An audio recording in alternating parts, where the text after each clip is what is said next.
Sir आप माशाल्लाह इतना अच्छा बोलते हैं, आज पहली बार आपको तसल्ली से सुन रहा हूँ मैं। बड़ा बस ये तो आपकी मेहरबानी है, मैं तो आप लोगों को मतलब तू नाल चला जा, उन्होंने चाहिए नहीं है। मैं सर एक बात, विद ड्यू रिस्पेक्ट, बचपन में कभी ऐसा हुआ कि घर वालों से मार खा के आप सोचते हो कि मैं घर से भाग जाऊंगा और एक दिन बड़ा आदमी बन के वापस आऊंगा? नहीं, एक दफ़ा मुझे याद है कि अम्मी ने कभी, because I was raised up by single parent, मेरी अम्मी ने खुद अपने काम से मेरे वालिद की वफ़ात के बाद बड़े प्यार से पाला और मारने तक का तो सवाल नहीं आया, लेकिन मैं ज़्यादातर अम्मी के साथ रहा। मैं बहुत छोटा था तो मैं काफ़ी शूटिंग्स पे भी जाता रहा उनके साथ।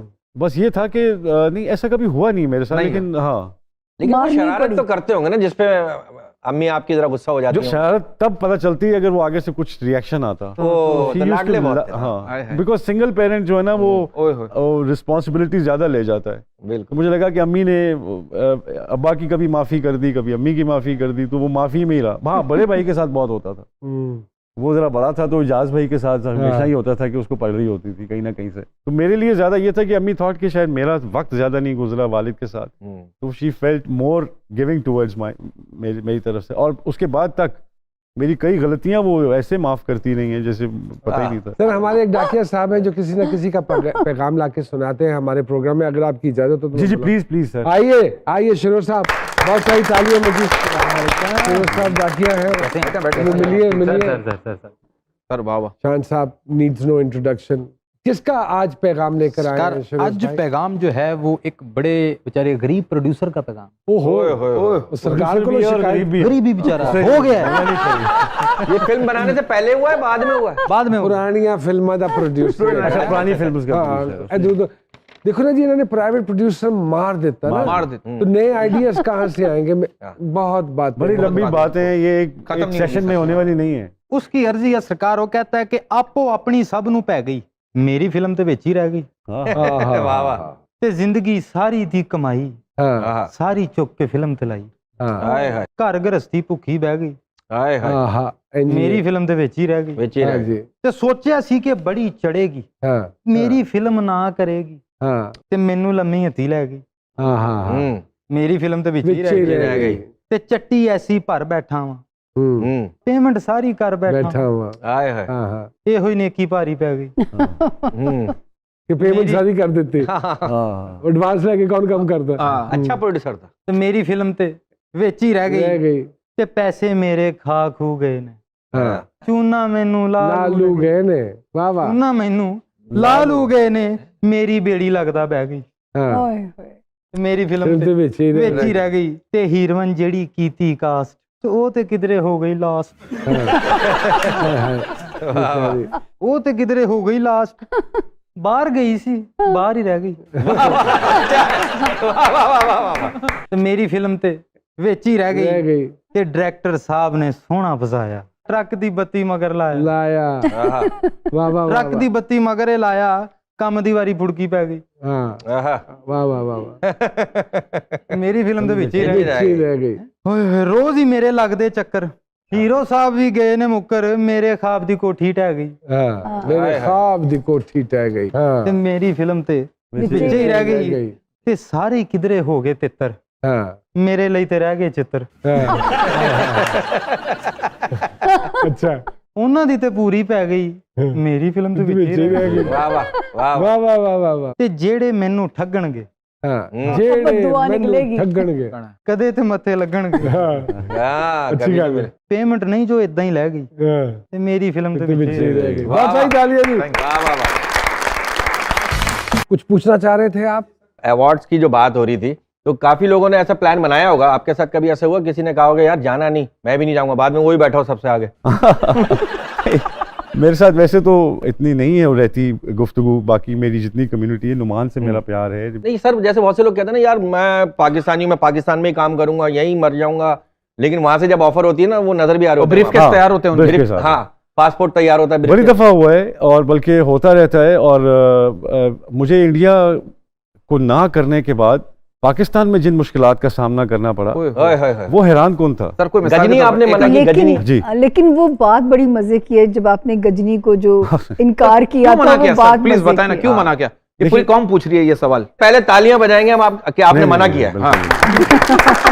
उसके बाद बताइए। इसके बाद बताइए। देखिए वो सिंपल सी बात थी, वो एक ऐसा कैरेक्टर था जो कोई भी कर सकता था, वो जरूरी नहीं था कि मैं हूँ। तो उनको मैंने सिर्फ यही सवाल किया था कि आप पाकिस्तानी एक बंदे को क्यों लेना चाह रहे हैं। तो उन्होंने कहा नहीं जी पता नहीं चलेगा आप पाकिस्तानी। मैंने कहा वो कैसे नहीं पता चलेगा। दूसरा विलन का कैरेक्टर है, और विलन भी बहुत बुरा वाला जो बच्चों के पार्ट्स बेचता है और फलां करता है और बुरे ड्रग्स और एनीथिंग। तो खैर मैं 3-4 दिन आमिर को मैं समझाता रहा बड़ी मुश्किलों से कि मैंने कहा यार अब मैं कहाँ क्या करूँ। तो फिर मैंने उसको पंजाबी में एक बात की, मैंने कहा बस आप ये समझ लें कि आप इंडिया के पहलवान हैं, मैं पाकिस्तान का पहलवान हूँ, मैं पैसे लेके कुश्ती नहीं हारूंगा, पूरा कुश्ती नहीं करूंगा, एंड में मुझे मारना है। वो लोगों ने मानना नहीं, मैं लोगों के दिलों में रहता हूँ, अपने मुल्क में रहता हूँ, प्यार करते हैं लोग, इज्जत देते हैं। तो वाइंडअप में तो आपने मेरा वही हाल करना है जो हर विलन का कितना अमल दखल होता है एक्टिंग, जो हमें सिखाया गया और बताया गया है कि जात की नफी का नाम है। जब आप कोई किरदार कर रहे होते हैं वो आप नहीं होते, बिल्कुल सही, वो तो किरदार होता है। डोंट यू थिंक सो कि जो आपने स्टेटमेंट अभी दी है वो नहीं, मैं इसलिए कहना चाह रहा हूँ कि वो रोल कोई भी कर सकता था। हाँ, उसमें कोई जरूरी नहीं था कि मुझे पाकिस्तान से इंपोर्ट किया जाए। एक पर्सनल रीजनिंग थी आपकी कि ये कोई मुझे भी कर लगा सकता कि है, ये तो व्हाई मी इसलिए बिकॉज आपके पास बहुत अच्छे अच्छे एक्टर्स हैं, आपकी एकेडमी 300 से 400 बच्चा रोज एक्टर निकाल रही है। आप वहां से उठे एक हवा में उड़ के यहाँ आए और आपने कहा यहाँ का एक बंदा चाहिए। वैसे मैंने उनको पर्सनली आमिर को मैंने ये कहा कि आपको अगर चाहिए कोई पाकिस्तानी एक्टर तो हमारे बहुत अच्छे एक्टर हैं जो फ्रेम में खड़े होंगे तो आपको लगेगा गजनी है। उसने कहा जी वो कौन? मैं कहा नय्यर इजाज। आप उनको तो मेरे ख्याल में वो परफेक्ट बैठते थे उस रोल में। क्या बात। तो उनको फर्क भी नहीं पड़ रहा था। तो मुझे लगा कि इधर से वो शायद आमिर साहब ये सोच रहे हो कि हीरो का विलन का खूबसूरत होना जरूरी है, तो इसलिए बेशक मैं एक हद तक इनकी बात से बिल्कुल बिल्कुल सही सर, वो क्लियरफाई हो गया। अगर आपने कुछ आप चाहते हैं कि मैं काम करूं तो उस लेवल का भी तो होगा, उस लेवल का भी। जब मैं आपके सामने खड़ा हूं तो पता चले कि शान सर आप किस लेवल का चाह रहे थे? मतलब वहाँ कुछ आपके जहन में था कि मैं तो चाह ही रहा था। जहन में हो कि वो नहीं है? देखिए मेरे वालिद ने सारी जिंदगी फिल्में बनाई, ये अमन कश्मीर के ऊपर बनाई, तो मैं बिल्कुल फनकार हूँ मैं, लेकिन मैं अपने वालिद का बेटा पहले हूँ। वालिद की तस्वीर दीवार पे लगाने से आप उनके बेटे नहीं बनते। उनके असूल और उनकी जो आइडियोलॉजी है उसको फॉलो करना बहुत जरूरी है। शान भाई आप और नमन भाई से सवाल है, आजकल के कुछ हीरो में आटे में नमक के बराबर, आप मानते हैं उन हीरोज में थोड़ा थोड़ा उमराव जान भी है? थोड़ा नहीं, अच्छा खासा है, अच्छा खासा, क्योंकि दोनों दबंग पर्सनालिटी। तो आप मानते हैं कि थोड़ा थोड़ा हीरोज आ रहे हैं वो 0 साइज के आ रहे हैं आज। सबकी एक जैसी दाढ़ी है। अब ये वाली छाती चौड़ी और ये जरा डोले शोले खत्म हो गए बिल्कुल। लेकिन वो मुझे लगता है कि ये भी जब चेहरे से ज्यादा जिस्म पे तवज्जो करनी शुरू कर दे तो फिर एक्टिंग नहीं है। अच्छा, एक रीजनिंग तो हो गई कि हुकूमत ने कभी हमारी इंडस्ट्री में इंटरेस्ट नहीं लिया। दूसरा मेरा मानना ये भी है कि हम खुद भी इसके जिम्मेदार हैं। हमने चीज़ों को जैसे अपग्रेड करना चाहिए था वैसे अपग्रेड नहीं किया। जैसे जिन 5 बड़े लोगों ने ये 5 बड़े स्टूडियोज बनाए हैं, आगे से उनकी औलादें, मेरा मानना ये है कि संभाल नहीं सकी, ठीक, और उन्होंने बर्बाद कर दिया सब कुछ। अगर वो इंटरेस्ट लेते और उसको अपग्रेड करते रहते, लैब्स और बाकी सारी चीज़ें, तो शायद हम सस्टेन कर जाते। थोड़ा सा इससे डिसएग्री करूंगा, बिकॉज देखें जब से डिजिटल रेवोल्यूशन शुरू हुई तो ये सिनेमा की जो स्पेस है, इट डजंट, ये जो स्टूडियो की स्पेस है, इट्स नॉट रिक्वायर्ड एनीमोर। लेकिन still the sets were supposed to be placed somewhere. Set भी इतने वो नहीं थे कि कोई बैनर बन रही है या कोई उस पे। तो मेरे ख्याल में आपके जो पंजाब के जो चैनल ओनर्स हैं ये अभी तक इस दौर में बहुत पीछे हैं, जो एंटरटेनमेंट को नहीं लेके आए, फिल्म्स को अपने साथ नहीं लेके आए। काफी चैनल्स हैं जो पंजाब बेस्ड हैं, लेकिन उनकी एंटरटेनमेंट चैनल है ही नहीं। तो मुझे लगता है कि बिजनेस कम्युनिटी का रुझान इस तरफ लाने के लिए गवर्नमेंट की पॉलिसी होना जरूरी है कि वो बिजनेसमैन को, अभी भी तो इन्होंने स्कीमें बनाई है ना कि टैक्स में आप इतने पैसे दे दें और आप क्लियर कर दें। अगर ये कहते हैं कि अगर आप 10 फिल्में बना लें या 10 ड्रामे बना लें, बिल्कुल ठीक।